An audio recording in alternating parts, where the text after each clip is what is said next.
I will purchase a property. I don't go out there and beat a seller up like, hey, I need to get this for this price. They call it wholesaling.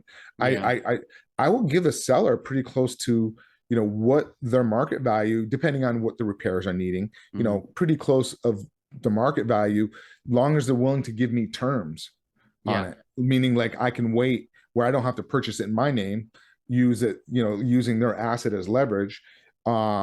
In creating the arbitrage and turn around and selling it and I do like creating an arbitrage. So I go into contract with the seller, then I find a potential buyer and I kind of stay right in the middle and kind of create that Hmm. arbitrage through the contracts. That's kind of what I tend to do. I don't like being a landlord, but I will be if it makes sense. Welcome to the Plan B CRNA podcast. I'm your host, Bobby Jones, and I'm so excited that you're here. The Plan B CRNA podcast is the only show made specifically for nurse anesthetists who are exploring options outside of their traditional career paths. This is the place to expand your mind and your goals as we uncover new ways to produce side income together. Join me for some honest, unscripted discussions with other CRNAs who are transforming their financial lives. This episode is brought to you by On-Call Capital. On-Call Capital is dedicated to educating CRNAs and other healthcare providers about investing outside of the traditional stock market. On-Call Capital also provides opportunities for you, yes, you, to create passive income and generational wealth while also lowering your taxable income through investments in the apartment and alternative investment spaces. If you haven't hit subscribe yet, make sure you do that right now so that you don't miss an episode. Thanks so much for joining me today. And now, on with the show.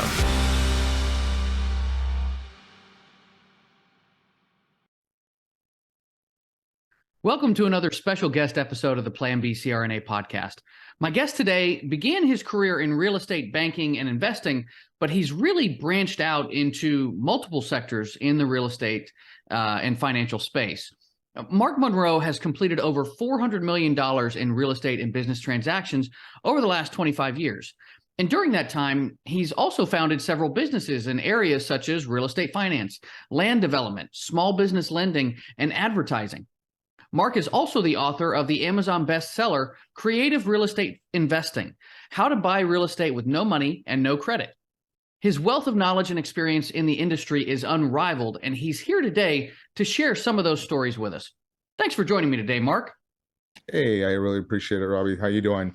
I'm doing great, man. It's great to have you here. I always learn something when you're here, so or when we have conversations. So I'm looking forward to this. But let's get us started at the beginning. Tell us about how and why you got your start in real estate. Wow, I started real estate at a really young age. I think I did my first deal at 19 and just kind of stumbled into it. But then I really got my career going probably around like when I hit age 24. So yeah, I had no clue. I did the whole Carleton Sheets course way back in the day. Ordered it, had no clue what I was doing. And I did a creative real estate deal on my first deal at the age of 19. I had no clue what I was doing. And that's kind of got me the bug. I put these signs up, hey, we buy houses I grew up in a small town up in New England, up in Vermont. Yeah. So, on the side, I was putting these, bandit signs out on telephone poles. And I didn't know any better. It's illegal to put them on telephone poles, but I didn't know. I'm at 19. I had no clue.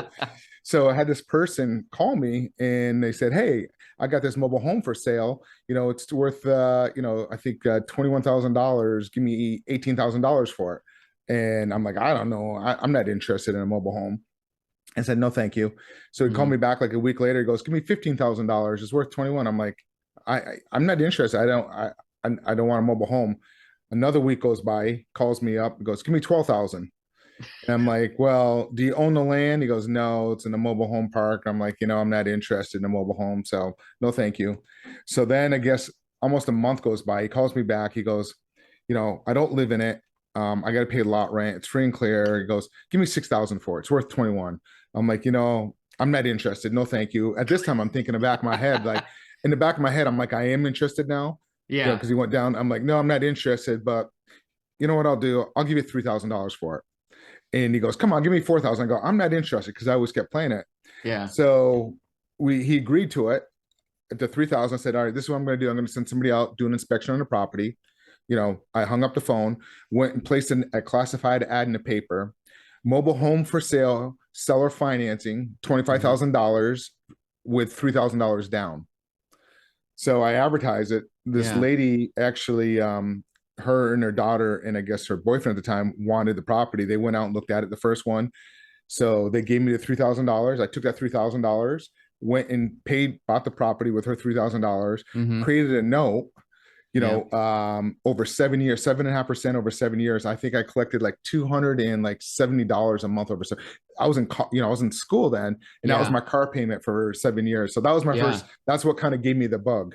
Wow. And I think that's a perfect encapsulation of what creative financing is. It's figuring out different ways to make everybody happy. So, and as I've gotten into real estate myself, I found that like there's a lot of interconnected parts there. And it sounds like you've dipped your toe into nearly all of them. So, I mean, what made you kind of drift from one thing to another? Because you could have just kept doing what you just did and really created a lot of cash flow, but obviously you've bounced around a little bit. So tell us about that. Yeah, so I left there. I ended up down in the Baltimore, DC area. And that's where I got my start, my career in real estate banking. I went to work for this. I wanted to learn more about real estate. So I took this origination course at the age of 24.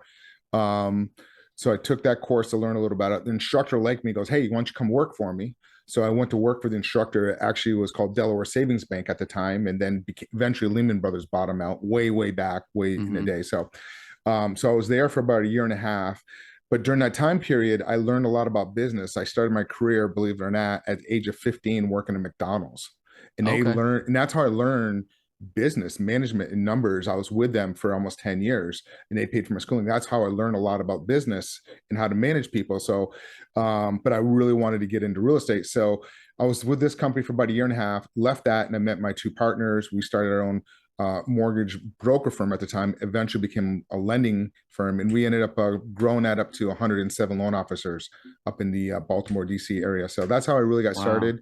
And during that time period, a lot of my clients were other investors and I became friends with them. And I started learning different techniques and different ways how they're buying real estate and with no money down and actually getting some money back at closing and everything. So I started becoming friends, and over the years, I just learned many different strategies of how to acquire real estate through creatively. I mean, there's so many different strategies, and that's the thing about real estate.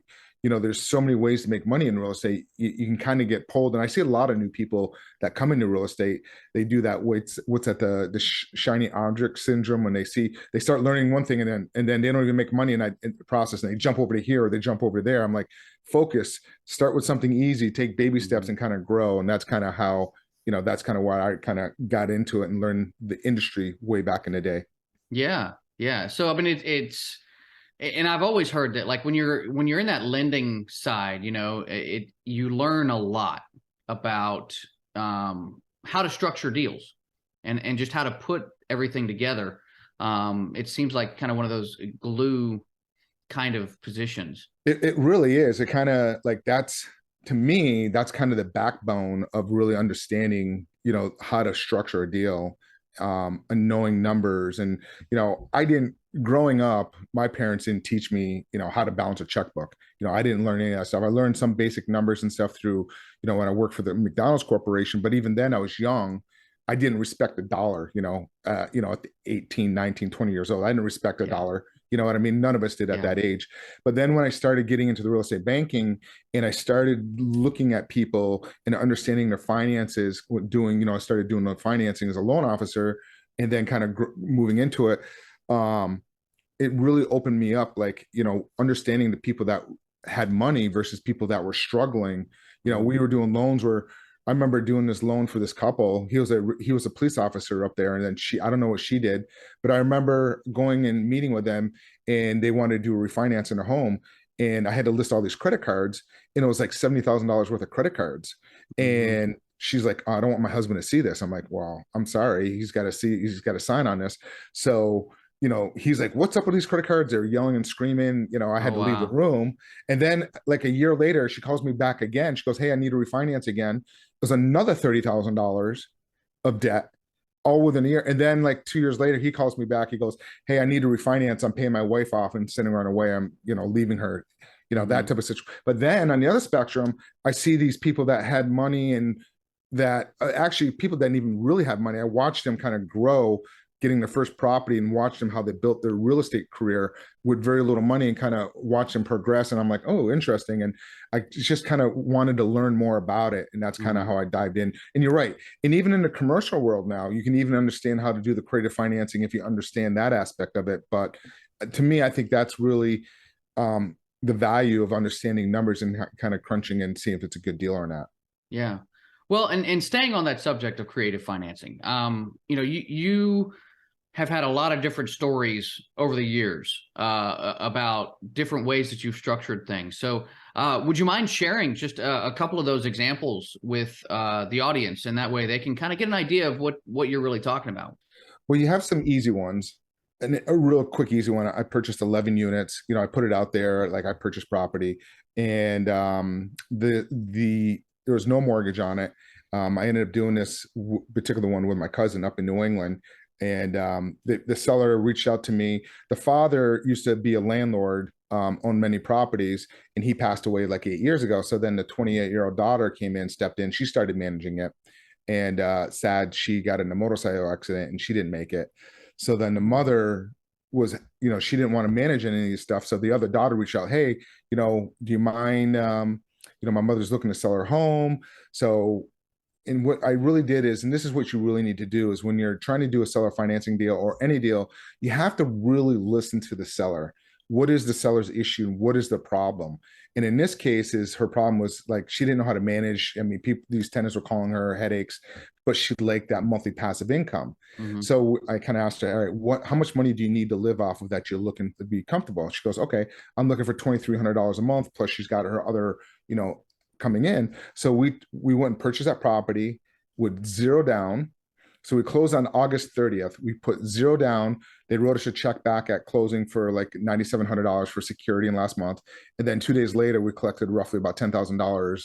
So we got paid to take that property. So that's a really easy vanilla structure as a creative financing, seller financing. I don't even know if you really call that creative financing. That's straight seller financing, but it still falls in that realm because you listen to the seller. Because originally a lot of these sellers, I want 10, 20, 30% down. As an investor, it doesn't make sense tying up that much capital into one asset when you can deploy that capital in many assets. So that's really what you kind of listen to.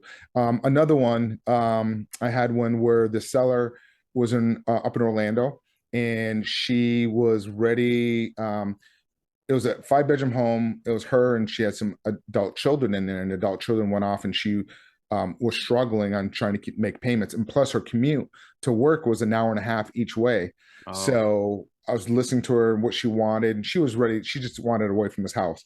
So she was asking, I think 310, but she had a realtor in it, and the realtor couldn't sell it after, and she owed at that time, I think 370. And after she paid realtor fees and everything, she was going to have to actually come out of pocket like almost $5,000. So I said, what we can do is I will give you $10,000 a move. We'll keep the mortgage in your name, and we'll do what's called an agreement for deed, or a contract where I entered into an agreement with her, and I would make the payments on her behalf. So we set it up an online banking system where the payments are directly going right into her mortgage each month. And that we did that on a 5-year term. We did that about 2.5 years ago. So now the mortgage, we pay that down. The mortgage now today is worth about 260-ish roughly. And the property value now, and I sold that on a rent to own to my end buyer for $379,000. So that was a nice spread. Now I was just talking to these people. They feel because the rates have jumped up so much, and the houses, they feel they're not going to be able to afford it.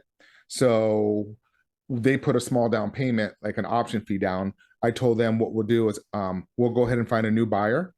And when the buyer, I'll go ahead and give them the option fee money back, even though I don't have to per contract if they don't, but I'm just going to go ahead and honor it back because it's gone up so much in equity. So now that property is worth now about 470, maybe come down a little bit because the market's pulled back. So that's going to be like a $200,000 swing on it, on a $10,000 investment that I gave to the seller. And the loan is not in my name. I'm controlling it through contracts.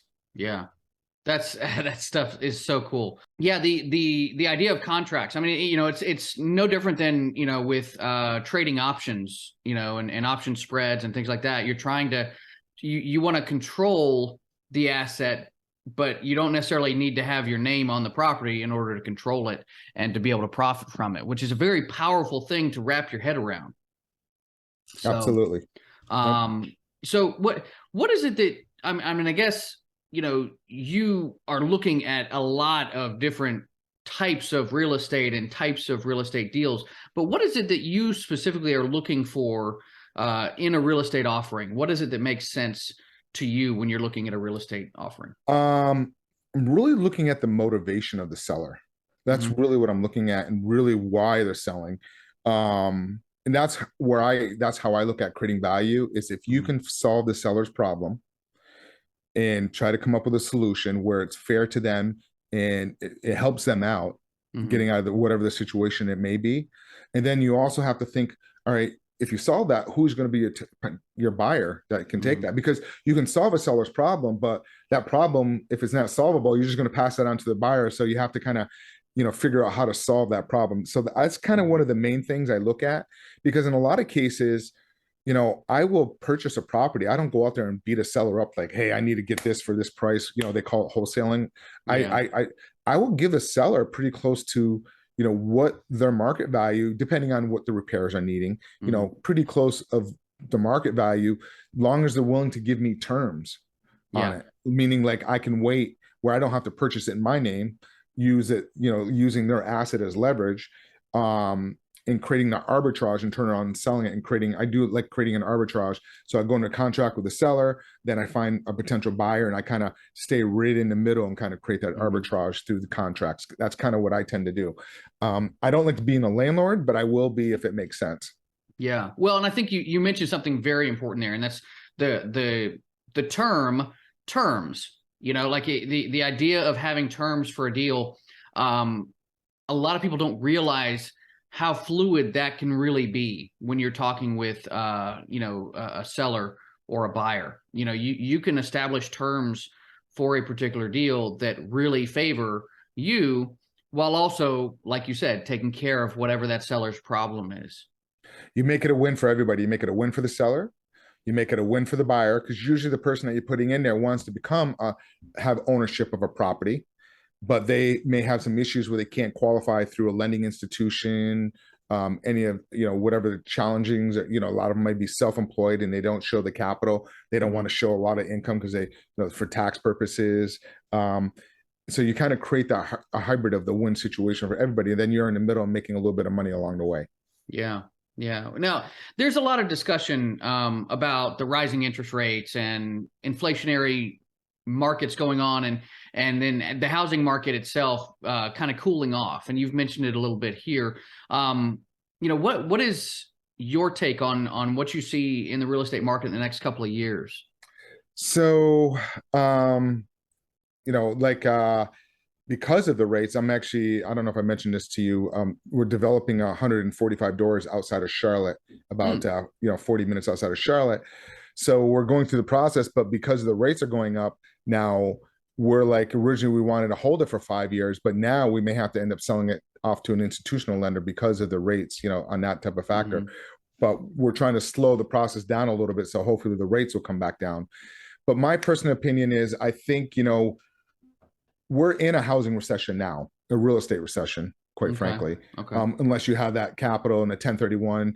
I see people doing 1031 and kind of overpaying for an asset just because they don't want to give the government all that tax dollars. So I tend to see that happening. I'm sure you see it as well. Mm-hmm. But my personal opinion, I think the winter is really going to play a big part in it. I feel we're in it now. Look at the rates. I mean, look at the national builders. Look at the mortgage financing. That's all that slowed down dramatically. And I'm seeing opportunities out there. So I'm focusing. I like it, but I don't want it to go to a major crash, because I'm holding some stuff too. But I like it because that's when there's great opportunities.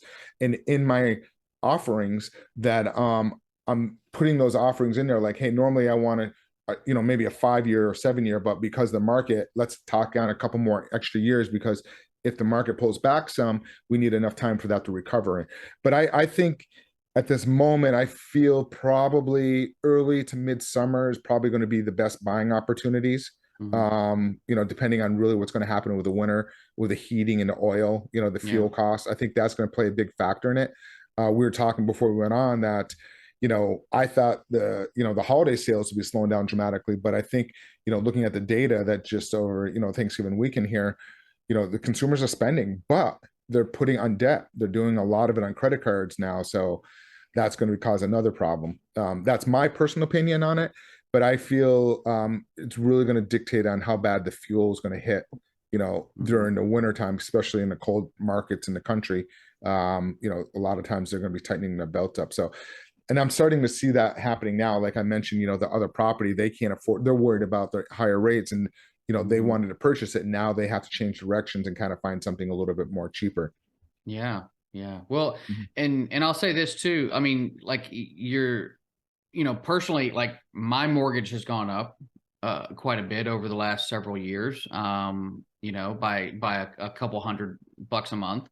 And yeah, the electricity cost, the heating cost, all that stuff, it's rising. And so for people that, are already on a kind of a shoestring budget, it's going to create some real problems. So I can Homeowners echo that. insurance, especially in Yeah. Oh Florida. gosh. You Yeah. know, Well, that's a whole other situation when you talk about flood insurance and all that kind of stuff. But yeah, homeowners insurance, that's a real problem in the state of Florida, and not to mention probably some other states too. So, but not just the homeowners insurance, also because of what happened last year with that condo collapse, mhm. they're also really buckling down on a lot of these condo associations in Florida. If they're 3 stories or more, they have to have all these reserves, and that's what happened with that one down in Miami area. Mhm. They knew they had issues, but they didn't have enough in reserves to fix it. So now, all throughout Florida, you're starting to see a lot of these condo associations have to increase all their HOAs. So on top of it, you're starting to see a little happen on that. Like I'm looking at a creative deal now. I'm talking to a JV that we're partnering up on, and this condo association has a 12% fee of the sale Mhm. that you have to when you go into this condo association, because they're trying to raise money. So that's also taking into effect too. I don't know if you heard about that, but No, I hadn't heard about that one. yeah, it's new, because what's happening is a lot of these people are retired and they went into retirement 15 years ago on that fixed income, and now they have to have all these reserves, like millions of dollars, because they have to have things of. So what they're doing is they're going out in the next 2 years. The state of Florida has inspectors going out and they determine out all these repairs, and then you need to have all this money put into reserves, and Yeah. it has to be done by within 2 years. And so what's happening now, a lot of the older people can't afford it. So they're trying to figure ways out. So they're like, oh, if you're selling your property, you can tack on 10% extra to be put in. They call it Mhm.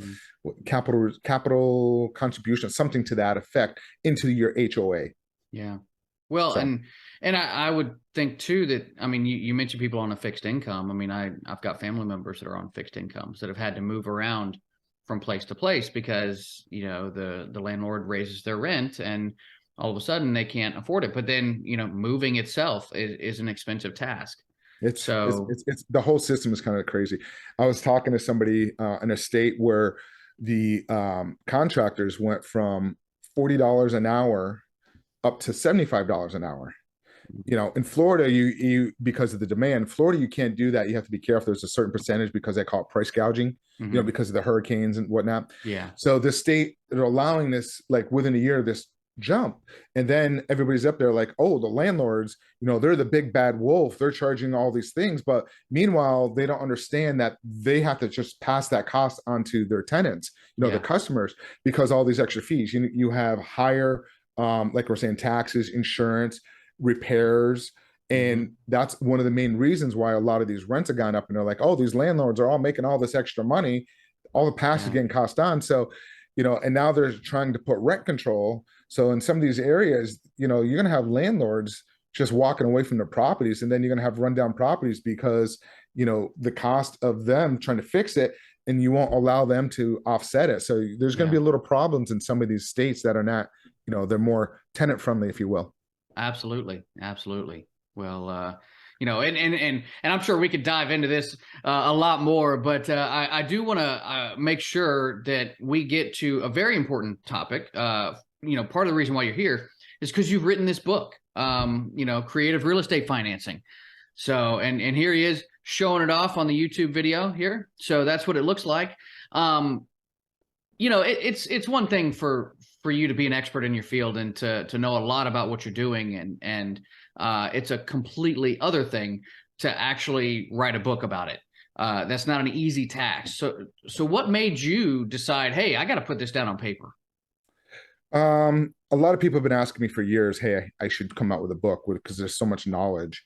I mean, quite frankly, I go into strategies in the book, and each strategy could be its own separate book, quite frankly. So I kind of put it in a whole book out there, educating people on it, and then additional resources. If you want to learn about a certain topic, you have you have agreement for deed, contract for deed, you have lease options, I touch base a little about wholesaling. Everybody knows what that is. Subject to, sandwich lease options. There's so many different ways of kind of going about it. So that's kind of what I did. Really, I was out, my wife or my fiance's father was sick. So we were out in Palm Springs. I had a little bit of time on my hands. So I just started kind of putting everything together, and that's kind of where it came about. And I actually started it close to almost a year ago, about right around the holidays, around Christmas time, New Year's Eve. That's when I really started it. It took me about 3 months, but I didn't realize how long it takes. The editors and the formatting, that's the part that takes the longest. I didn't realize that. So so I'm excited to share my knowledge and kind of get it out there and help people and educate them, because there's I wish I'd known a lot more of these things when I was younger, because otherwise I would have started my career probably even earlier if I knew a lot, because a lot of these strategies, I was in the industry for many, many years before I even learned some of these strategies. Yeah, well, and that's the thing, I think the reason why your book is a bestseller is, it's probably, it's very well written, but it's feeding a need. Like, there is such a hunger for this kind of knowledge in the real estate industry, because there's so many people that are wanting to get into real estate, but just don't have, $50,000, $100,000 laying around. So this helps people to get their foot in the door and start creating some of that wealth. But the beauty of it is once you understand it, of starting out basic as residential, you can take it and go into the commercial arena and then start acquiring even larger assets using the same type of strategies. Yeah, no, I definitely recommend it to anybody, who's looking to get into real estate here. We have a lot of people that listen to this podcast who, they already have a good job, and they're looking to do real estate on the side, and so, some of these things that, no money down or whatever, it's kind of a foreign concept to them, because they're ready with some capital to deploy. So I guess my question would be, what kind of advice do you have for those types of investors who are looking to do this more on the side? They've already got a good income from a good job. What's your advice for them? I mean, depending on, for me, if I don't have to put that much capital down into one asset and I can deploy it in many assets and spread it apart, that's kind of where, I'll get somebody that's saying, oh, you got to put $100,000 down. I'm like, well, I can go ahead and deploy that into 10 different assets, so it doesn't make sense to do that. So that's kind of what I'd recommend. And if you don't have time to do that in real estate, but you have the capital, reach out to somebody that has that experience and kind of partner up with them. And because a lot of people are smart, but their capital, and that's the thing about real estate, is your capital is kind of always moving, because it's always tied up into an asset, and then you have to wait to sell that asset to get capital. So it's always you're moving things back and forth all the time. Yeah. So that's kind of what I'd recommend. Or jump into the multifamily world and put some capital into the multifamily world, or storage facilities, things that are recession proof. That's my opinion. Yeah, definitely. And one thing we haven't touched on, and I do want to ask you this before we kind of wrap up, but where do you find these kinds of deals? Where are you looking for deals, and where are they, how do they come across your desk?